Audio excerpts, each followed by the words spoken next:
Proses pembuatan agar secangkir kopi bisa kalian nikmati memang tidak gampang dan juga membutuhkan waktu yang panjang. Dari biji kopi sampai menjadi buah kopi saja memerlukan waktu 3 tahun. Lalu untuk proses pembuatan kopi dari dipetik sampai diolah agar dapat diminum juga memerlukan waktu yang tidak sebentar. Menanam dan mengolah kopi jelas bukan perjalanan yang sebentar. Padahal untuk menghabiskan secangkir kopi hanya diperlukan hitungan menit saja. Nah guys, agar lebih bisa menghargai kenikmatan di balik secangkir kopi, yuk simak ringkasan proses pembuatan kopi.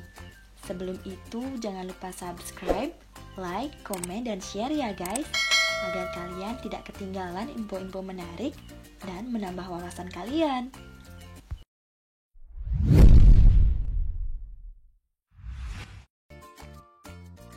Buah kopi yang telah dipanen harus segera diolah untuk mencegah terjadinya reaksi kimia yang bisa menurunkan mutu kopi. Hasil panen disortasi dan dipilah berdasarkan kriteria tertentu. Buah kualitas prima bila diolah dengan benar akan menghasilkan biji kopi bermutu tinggi.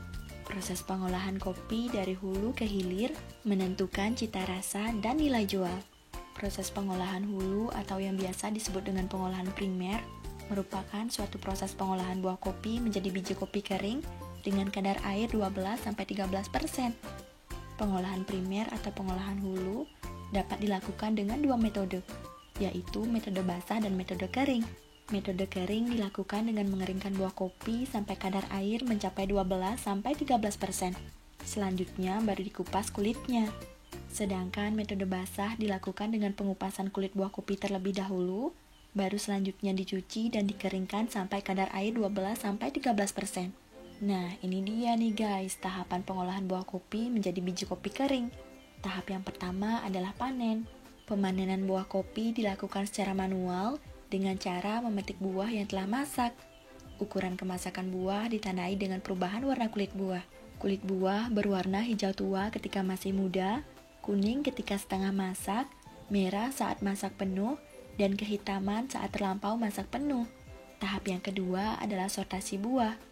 Sortasi buah kopi bertujuan untuk memisahkan buah yang superior atau buah yang masak, bernas, dan seragam dari buah inferior atau buah yang cacat, hitam, pecah, berlubang, dan terserang hama atau penyakit. Sortasi buah kopi ini juga bertujuan untuk menghilangkan kotoran seperti daun, ranting, tanah, dan kerikil karena pengotor tersebut dapat merusak mesin pengupas kulit. Tahap yang ketiga adalah pengupasan kulit buah. Pengupasan kulit buah dilakukan pada awal metode basah pengolahan biji kopi. Pengupasan kulit buah dilakukan dengan alat pengupas tipe silinder. Pengupasan buah kopi dilakukan dengan menyemprotkan air ke dalam silinder bersama dengan buah kopi yang akan dikupas. Aliran air ini berfungsi untuk membantu mekanisme pengaliran buah kopi ke dalam silinder dan sekaligus membersihkan lapisan lendir.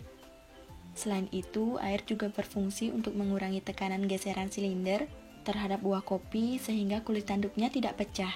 Tahap yang keempat adalah fermentasi. Proses fermentasi bertujuan untuk menghilangkan lapisan lendir yang tersisa di permukaan kulit tanduk biji kopi setelah pengupasan. Selain itu, fermentasi juga bertujuan untuk mengurangi rasa pahit dan mendorong terbentuknya kesan malt pada cita rasa seduhannya. Prinsip fermentasi adalah peruraian senyawa-senyawa yang terkandung di dalam lapisan lendir oleh mikroba alami dan dibantu dengan oksigen dari udara. Proses fermentasi dapat dilakukan secara basah atau direndam di dalam genangan air dan secara kering atau tanpa rendaman air. Tahap yang kelima adalah pencucian. Pencucian bertujuan untuk menghilangkan sisa lendir hasil fermentasi yang masih menempel di kulit tanduk. Prinsip pencucian ini adalah memasukkan biji kopi ke dalam corong silinder secara kontinu dan disertai dengan semprotan air ke dalam silinder. Sirip pencucian yang diputar dengan motor bakar mengangkat massa biji kopi ke dalam permukaan silinder. Sambil bergerak, sisa-sisa lendir pada permukaan kulit tanduk akan terlepas dan tercuci oleh aliran air. Kotoran-kotoran akan menerobos lewat lubang-lubang yang tersedia pada dinding silinder, sedangkan massa biji kopi yang sudah bersih terdorong oleh sirip pencuci ke arah ujung pengeluaran silinder. Tahap yang keenam adalah pengeringan. Proses pengeringan bertujuan untuk mengurangi kandungan air dalam biji kopi yang semula 60-65% sampai menjadi 12-13%. Proses penjemuran dapat dilakukan dengan berbagai cara, di antaranya adalah dengan cara penjemuran di bawah sinar matahari, mekanis, dan kombinasi dari keduanya. Tahap yang ketujuh adalah pengukuran kadar air. Pengukuran kadar air digunakan untuk mengukur presentasi air yang terkandung di dalam biji kopi. Pengukuran kadar air biji kopi dilakukan setelah proses pengeringan dan harus dilakukan secara berkala ketika biji kopi disimpan di dalam gudang untuk mengontrol kandungan air di dalam bahan. Apabila kadar air biji kopi lebih dari 13%, maka harus dilakukan pengeringan ulang. Tahap yang ke-8 adalah pengupasan kulit kopi.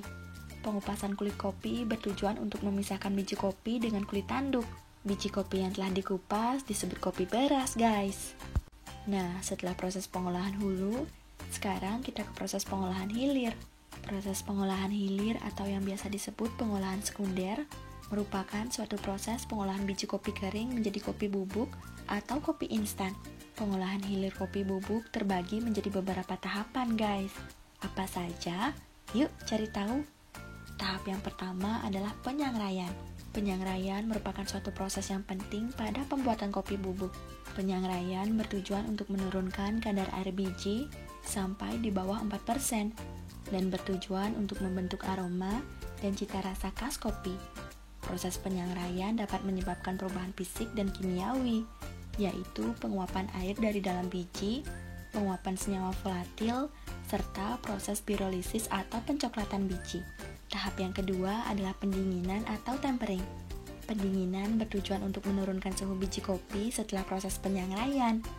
Pendinginan dilakukan selama kurang lebih 15 menit untuk kapasitas 8-10 kg dengan menggunakan alat pendingin dengan pengaduk otomatis dan dilengkapi dengan blower untuk mempercepat proses pendinginan.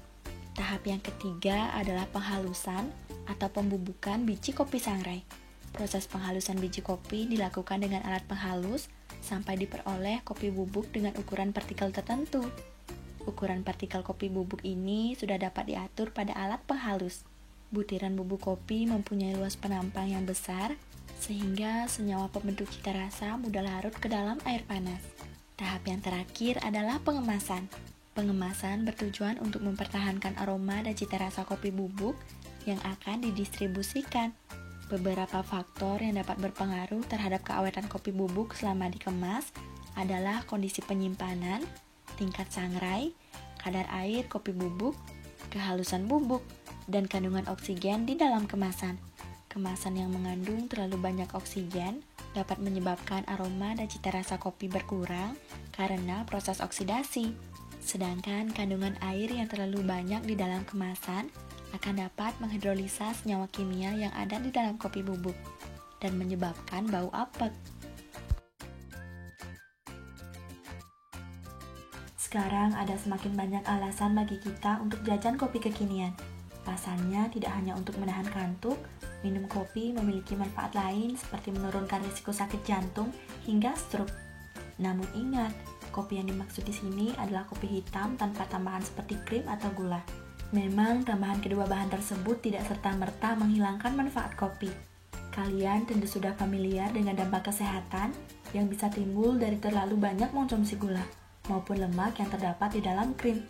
Jadi jangan sampai manfaat minum kopi yang bisa didapatkan justru tertutup oleh dampak merugikan tersebut.